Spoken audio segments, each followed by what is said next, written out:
Hello friends, welcome back to kitchen to you Kannada YouTube channel. ನಾನಿವತ್ತು ನಿಮಗೆ ಸಿಂಪಲ್ಲಾಗಿ ಟೇಸ್ಟಿಯಾಗಿ ಮಾಡೋ ಸೊಪ್ಪು ಸಾಂಬಾರನ್ನ ಹೇಳ್ಕೊಡ್ತೀನಿ. ನಾನಿಲ್ಲಿ ಹೊಲದಲ್ಲಿ ಸಿಗೋವಂಥ ಮಿಕ್ಸ್ ಸೊಪ್ಪನ್ನ ತೊಗೊಂಡಿದ್ದೀನಿ. ನೀವು ಬೇಕಾದರೆ ಪಾಲಕ್ ಸೊಪ್ಪು ಅಥವಾ ಚಕೋತ ಸೊಪ್ಪು ಅಥವಾ ಎಳೆ ದಂಟು ಸೊಪ್ಪನ್ನ ಕೂಡ ಯೂಸ್ ಮಾಡಿಕೊಂಡು ಈ ಸಾಂಬಾರನ್ನ ನೀವು ಮಾಡ್ಕೋಬೋದು.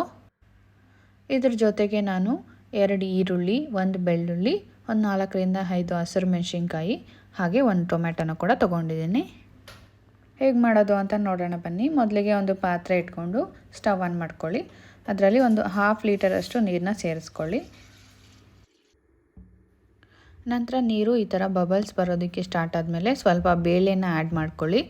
ಇದು ಆಪ್ಷನಲ್, ನಿಮಗೆ ಬೇಕಾದರೆ ಆ್ಯಡ್ ಮಾಡ್ಕೋಬೋದು, ಇಲ್ಲಾಂದರೆ ಬರೀ ಸೊಪ್ಪನ್ನ ಕೂಡ ಯೂಸ್ ಮಾಡಿಕೊಂಡು ಈ ಸಾಂಬಾರನ್ನ ನೀವು ಮಾಡ್ಕೋಬೋದು. ಅದಾದಮೇಲೆ ನೀವು ಬಿಡಿಸಿಟ್ಕೊಂಡಿರೋಂಥ ಬೆಳ್ಳುಳ್ಳಿ, ಟೊಮ್ಯಾಟೊ, ಹಸಿರು ಮೆಣಸಿನ್ಕಾಯಿ ಹಾಗೆ ಈರುಳ್ಳಿನ ಕೂಡ ಆ್ಯಡ್ ಮಾಡ್ಕೋತಾ ಇದ್ದೀನಿ. ನಾನಿಲ್ಲಿ ಹಸಿರು ಮೆಣಸಿನ್ಕಾಯಿ ಜೊತೆಗೆ ಒಣಮೆಣಸಿನ್ಕಾಯಿನ ಕೂಡ ಸೇರಿಸ್ಕೊಂಡಿದ್ದೀನಿ. ಇದು ಆಪ್ಷನಲ್, ನಿಮ್ಗೆ ಬೇಕಾದರೆ ಹಸಿರು ಮೆಣಸಿನ್ಕಾಯಿ ಆ್ಯಡ್ ಮಾಡ್ಕೊಳ್ಳಿ, ಇಲ್ಲಾಂದರೆ ಒಣಮೆಣಸಿನ್ಕಾಯಿನ ಕೂಡ ಆ್ಯಡ್ ಮಾಡ್ಕೋಬೋದು.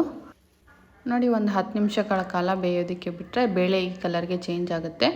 ಆವಾಗ ನೀವು ಸೊಪ್ಪನ್ನ ಆ್ಯಡ್ ಮಾಡ್ಕೋಬೋದು. ಸೊಪ್ಪನ್ನ ಒಂದು 4ರಿಂದ 5 ಸತಿ ಚೆನ್ನಾಗಿ ತೊಳ್ಕೊಳ್ಳಿ, ಮಣ್ಣು ಇಲ್ದಂಗೆ. ಮಣ್ಣು ಏನಾದರೂ ಬಾಯಿಗೆ ಸಿಕ್ಬಿಟ್ರೆ ಚೆನ್ನಾಗಿ ಅನಿಸಲ್ಲ. ನೋಡಿ, ನಾನು ಇವಾಗ ಚೆನ್ನಾಗಿ ತೊಳೆದಿಟ್ಕೊಂಡಿರೋಂಥ ಸೊಪ್ಪನ್ನ ಸೇರಿಸ್ಕೊತಾ ಇದ್ದೀನಿ.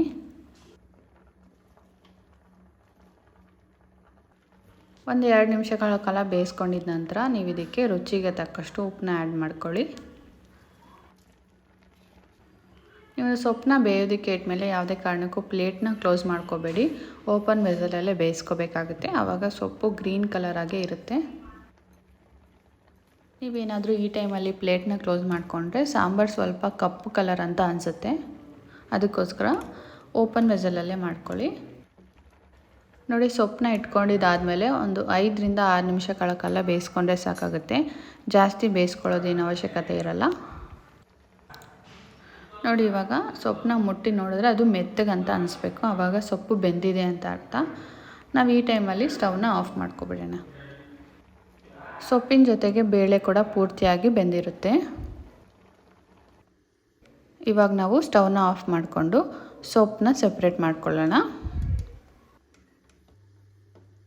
ನೋಡಿ, ನಾನಿಲ್ಲಿ ಸೊಪ್ಪನ್ನ ಸಪ್ರೇಟ್ ಮಾಡ್ಕೋತಾ ಇದ್ದೀನಿ. ಸೊಪ್ಪಿನ ಜೊತೆಗೆ ಈರುಳ್ಳಿ, ಟೊಮೆಟೊ, ಬೆಳ್ಳುಳ್ಳಿ, ಹಸಿರು ಮೆಣಸಿನ್ಕಾಯಿ ಎಲ್ಲ ಅದನ್ನು ಕೂಡ ಸೇರಿಸ್ಕೊಂಡು ಸಪ್ರೇಟ್ ಮಾಡ್ಕೋಬೇಕಾಗತ್ತೆ. ಆನಂತರ ನಾವು ಇದನ್ನು ಸ್ವಲ್ಪ ಹೊತ್ತು ಆರೋದಕ್ಕೆ ಹೀಗೆ ಬಿಡೋಣ.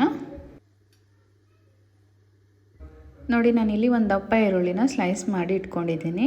ಇವಾಗ ಇದು ಕೂಡ ಚೆನ್ನಾಗಿ ಆರ್ಕೊಂಡಿದೆ. ನಾವು ಇದನ್ನು ಇವಾಗ ಒಂದು ಮಿಕ್ಸಿ ಜಾರ್ ಹಾಕ್ಕೊಂಡು ಗ್ರೈಂಡ್ ಮಾಡ್ಕೊಂಡು ತೊಗೊಂಡು ಬರೋಣ. ನೋಡಿ, ತೊಗೊಂಡು ಬಂದಮೇಲೆ ನಿಮಗೆ ಈ ಥರ ಇರುತ್ತೆ. ಇದು ಆಲ್ಮೋಸ್ಟ್ ಚಟ್ನಿ ಥರ ರೆಡಿ ಆಗಿಬಿಟ್ಟಿರುತ್ತೆ. ನೀವು ಇದನ್ನು ಹೀಗೆ ಕೂಡ ತಿನ್ಬೋದು, ತುಂಬಾ ಚೆನ್ನಾಗಿರುತ್ತೆ. ನಂತರ ನಾನಿಲ್ಲಿ ಒಗ್ಗರಣೆ ಮಾಡ್ಕೊಳ್ಳೋದಕ್ಕೆ ಒಂದು ಕಡಾಯಿ ಇಟ್ಕೊಂಡು ಸ್ವಲ್ಪ ಎಣ್ಣೆ, ಒಂದು 4 ಕಾಳು ಸಾಸಿವೆ ಹಾಗೆ ನಾನು ಕಟ್ ಮಾಡಿ ಇಟ್ಕೊಂಡಿರೋಂಥ ಈರುಳ್ಳಿನ ಕೂಡ ಸೇರಿಸ್ಕೊಂಡು ಚೆನ್ನಾಗಿ ಫ್ರೈ ಮಾಡ್ಕೊತಾ ಇದ್ದೀನಿ. ನೋಡಿ, ಈರುಳ್ಳಿ ಸ್ವಲ್ಪ ಬ್ರೌನ್ ಕಲರ್ಗೆ ಚೇಂಜ್ ಆಗಿದೆ. ನೀವು ಈ ಟೈಮಲ್ಲಿ ರುಬ್ಕೊಂಡಿರೋಂಥ ಖಾರನ ಆ್ಯಡ್ ಮಾಡ್ಕೊಳ್ಳಿ.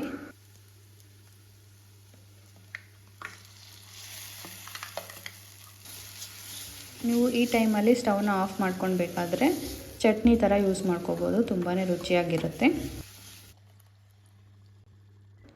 ನಾನಿಲ್ಲಿ ಸಾಂಬಾರು ಮಾಡ್ಕೋತಾ ಇರೋದ್ರಿಂದ ಬೇಯಿಸಿಟ್ಕೊಂಡಿರೋಂಥ ಬೇಳೆ ಹಾಗೆ ನೀರನ್ನ ಕೂಡ ಆ್ಯಡ್ ಮಾಡಿಕೊಂಡು ಮಿಕ್ಸ್ ಮಾಡ್ಕೋತಾ ಇದ್ದೀನಿ. ಈ ಟೈಮಲ್ಲಿ ನೀವು ರುಚಿ ನೋಡಿಕೊಂಡು ಉಪ್ಪು ಬೇಕಾದರೆ ಆ್ಯಡ್ ಮಾಡ್ಕೊಳ್ಳಿ. ನೋಡಿ, ಒಂದು 2ರಿಂದ 3 ನಿಮಿಷಗಳ ಕಾಲ ಕುದಿಸ್ಕೊಂಡ್ರೆ ಸಾಕಾಗುತ್ತೆ. ಜಾಸ್ತಿ ಕುದಿಸ್ಕೊಳ್ಳೋದಕ್ಕೆ ಹೋಗಬೇಡಿ, ಕಲರ್ ಚೇಂಜ್ ಆಗಿಬಿಡುತ್ತೆ.